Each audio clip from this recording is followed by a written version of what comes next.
Mitambong si kanhi Pangulong Rodrigo Duterte sa paglusad sa usa ka multi-specialty clinic sa Davao City. Atol sa kaugdahan, gibutyag niini nga kampante siya nga maundang ang korupsyon sa Department of Education ilawom sa pagdumala sa iyang anak nga si Vice President Inday Sara Duterte. Ani ang report ni John D. Esteban. Si kanhi Presidente Rodrigo Duterte ang nanguna sa paglusad sa usa ka state-of-the-art diagnostic laboratory ug multi-specialty clinic Webes sa gabii.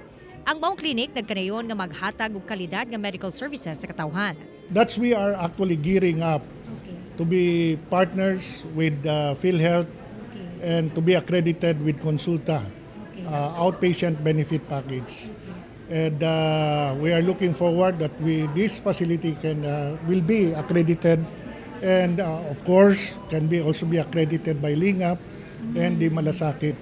We don't only cater for alleviating symptoms and problems of patients, but we also focus on prevention. In fact, it's the reason why it is important that you have a good outpatient services so that they don't end up flooding all our hospitals, whether private or government hospitals. And we can see most of our hospitals are all flooded.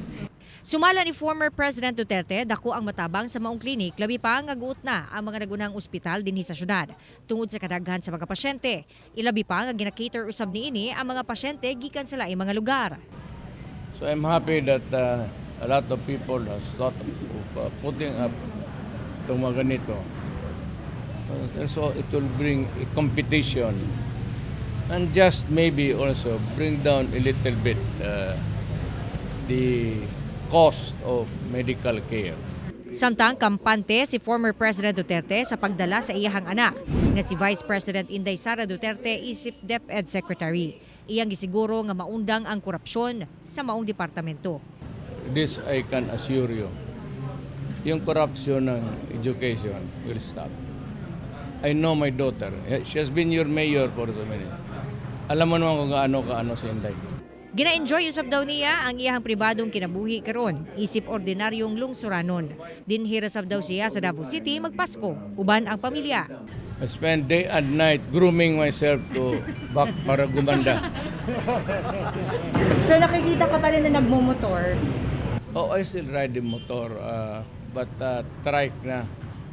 Hindi na yung two wheels because of late I've been suffering an imbalance. Sakit ng matatanda yan. Matanda na ako.